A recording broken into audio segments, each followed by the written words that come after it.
Missing someone that we're close to because they've had to go to another country or up in the north on a course or went on a hiking trip with their friends is such an unpleasant emotion. It feels peculiar to suggest that it is also, at a profound level, an extraordinary achievement and an important marker of emotional maturity. It is in no way simple for a prototypical adult to be able to miss anyone, and we're often, almost without knowing it, engaged in complex manoeuvres to ensure that we resolutely will not. Small children, for better and for worse, miss people a lot. They show us, without compunction or defences, what missing looks like in its rawest, most unbounded state. And it's not always a pretty or relaxing sight. The wails can be heard across the street. "Don't leave me," a small child will scream with heart-rending intensity as we implore them to understand that we just need to pop out to the shops and we'll be back in 10 minutes. "Why do you need to go?" they beg as they hold onto our sleeve, their face streaked with tears, and we watch our plans disintegrate in contact with their despair. Eventually, a child grows up to feel ashamed of their early hysterics. Somewhere along the line, they give in to the many lectures they receive about the need to be reasonable and let others get on with their lives.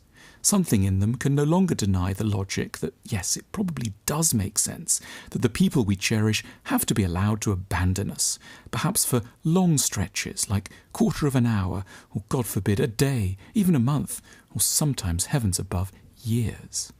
It sounds like progress, but it should not obscure the dangers involved in growing up to be a very good little man or woman who everyone can be so proud of for the quiet way they now play with their toys when those they cherish vanish from sight.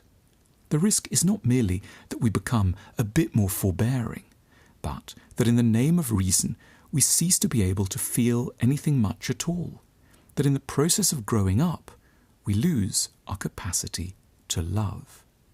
We may grow so allergic to the pain that belongs to genuine attachment, we barricade ourselves behind a range of defensive manoeuvres.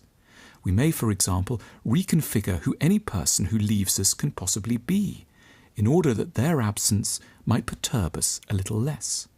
On the eve of a departure, we may abruptly realise that whatever we'd once assumed, the absconder is in reality horribly disorganised. They chew their food in a maddening way, and they never have anything too interesting to say about the latest novels or scientific discoveries.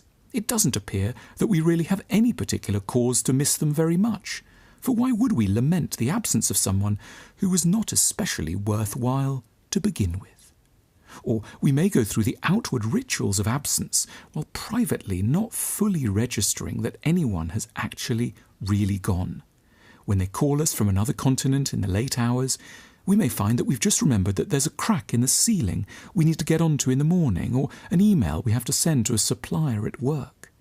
We may find that it's impossible to accord them much thought, given how angry we've become about a dispute with a neighbour, or how worried we are about an odd new twinge in our left knee. It is an immense achievement to be able both to care for someone and endure their absence, to feel a wound without resorting to numbness, rage, or an affair, to miss someone without reinventing what the missing person means to us.